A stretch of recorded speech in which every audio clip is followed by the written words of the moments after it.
महोदय, 293 हा महत्वाचा प्रस्ताव जो सत्ताधाऱ्यांनी आणलाय त्या प्रस्तावाला अनुमोदन देण्यासाठी किंवा त्या प्रस्तावाचं स्वागत करण्यासाठी मी उभा आहे। बाबाजी काळे, अध्यक्ष सिद्धार्थ महोदय, खरात आणि प्रवीण सामी। माझी अडचण अशी झालेली आहे, मी निवडून आले अपक्ष आणि मी सहयोगी सदस्य आहे भारतीय जनता पार्टी, शिवसेना, राष्ट्रवादी या तिघांची ही चिन्ह माझ्या लेटर पॅडवर आहे सहयोगी सदस्य म्हणून। पण माझी अवस्था घरकाला घाटका झाली अध्यक्ष महोदय।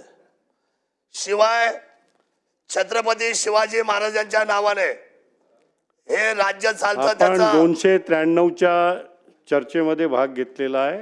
आपण आपलं जी व्यथा आहे, व्यथाची जी कथा आहे ते मांडा।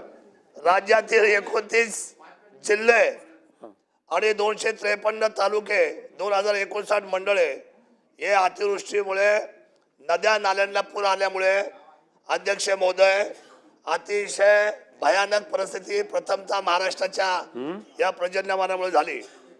माझा जो विभाग आहे तो आहे जुन्नर, किल्ले, शिवनेरी। माझ्या विभागामध्ये सुद्धा द्राक्ष बागायतदार, डाळिंब आणि सगळे भाजीपाला शेतकरी अडचणीमध्ये आलेत, त्यांचे पंचनामे झालेत।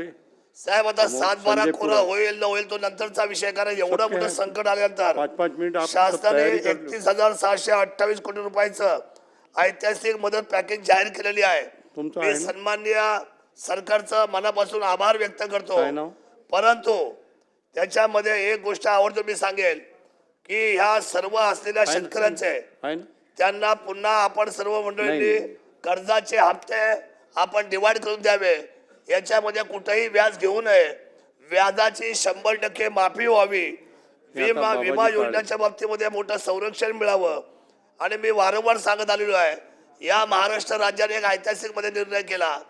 जसं आपलं बजेट आहे, जसं आपल्या पद्धतीने आपण सर्व आर्थिक बजेट मांडतो, पण राज्य आपलं इतकं प्रगत आहे, महाराष्ट्राने मधल्या काळामध्ये एक ऐतिहासिक निर्णय केला आणि आदिवासी बजेट स्वतंत्र केलं। माझी प्रामाणिकपणे इच्छा आहे, आपण शेतकऱ्याला राजा म्हणतो, आपण शेतकऱ्यांना ह्या भारताचा कणा म्हणतो, या शेतकऱ्यांचं स्वतंत्र बजेट, कृषी बजेट व्हायला पाहिजे। आणि स्वतंत्र कृषी बजेट करणारे देवेंद्र फडणवीस, एकनाथ शिंदे साहेब आणि अजितदादा हे पहिले या राज्याचे ऐतिहासिक कामकाजामध्ये नेते ठरतील। आपलं सरकार हे प्रगत सरकार आहे, महाराष्ट्र हे प्रगत महाराष्ट्र आहे, त्यामुळे स्वतंत्र कृषी बजेटची घोषणा या अधिवेशनामध्ये माझ्या शासनाने करावी अशी मी विनंती करतो। कृषीच्या बाबतीमध्ये आपण कृषी आणि पणन साहेब हे दोन्ही प्रक्रिया एक आहे।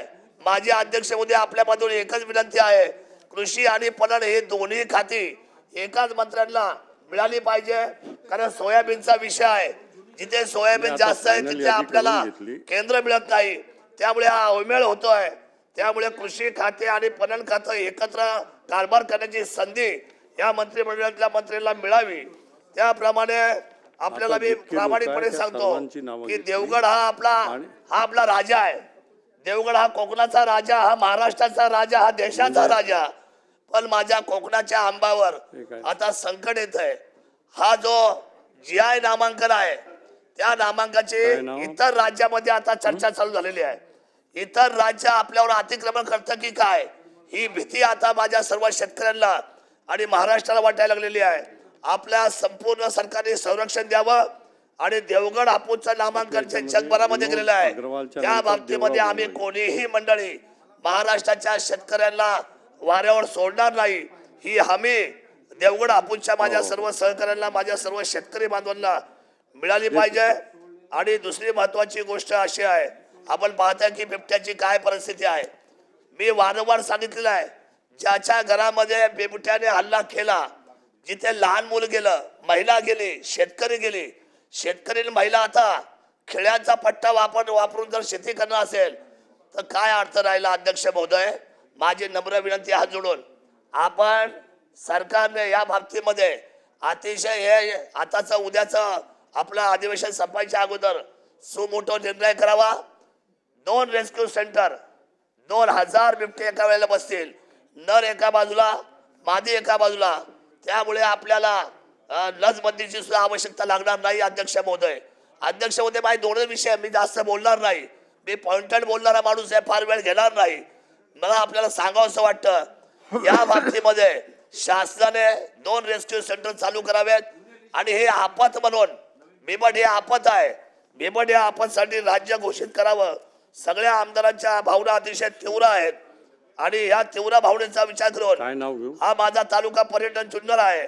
या ठिकाणी रस्त्याच्या बाबतीमध्ये आदरणीय मंत्री महोदय, आपली जी गादी आहे, आपली गादी मंत्री महोदय छत्रपतीचा वारसा आहे आणि ह्या गादीला आम्ही सन्मानपूर्वक पाहतो. आदरणीय छत्रपती शिवाजी महाराजांचे जन्मस्थान हे शिवनेरी आहे आणि त्यामुळे आपल्याला राज्यामध्ये एक तरी तालुका मॉडेल करावा लागेल. तो मॉडेल छत्रपती शिवाजी महाराजांचा तालुका व्हावा. हा पर्यटन तालुका झालाय. महाराष्ट्र राज्याने शिवेंद्रराजे हा तालुका घोषित केलेला पर्यटन.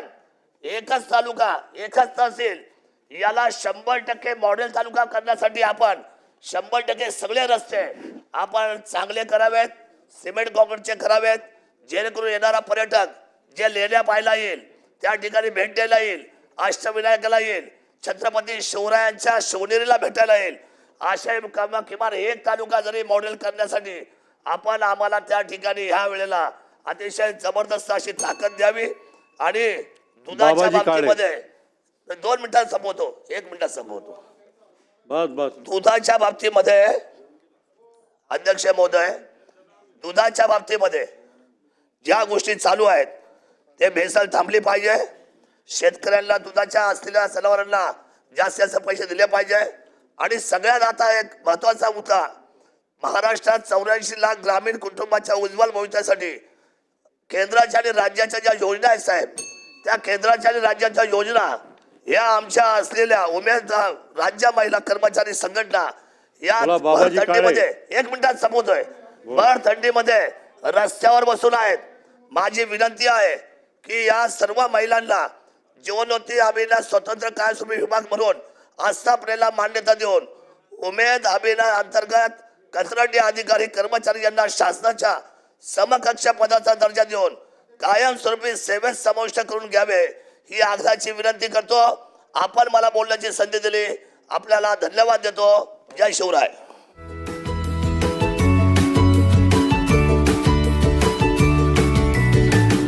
बातम्या शेतीच्या,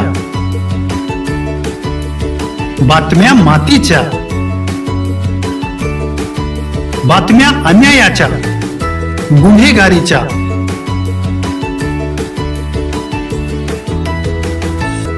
राजकारणाच्या आणि समाजकारणाच्या,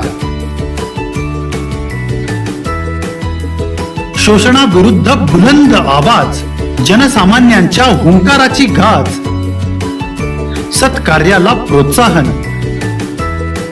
दुष्कृत्याला अनुशासन, निर्भीड, निस्पृह, सडेतोड, बेधडक आणि रोखटोक म्हणजेच विघ्नहर टाइम्स. शोध बातमीचा, ध्यास सत्याचा. आपलं चॅनल, आपली बातमी. सबस्क्राईब तर कराच, पण बेल आयकॉनवर क्लिक करायलाही विसरू नका.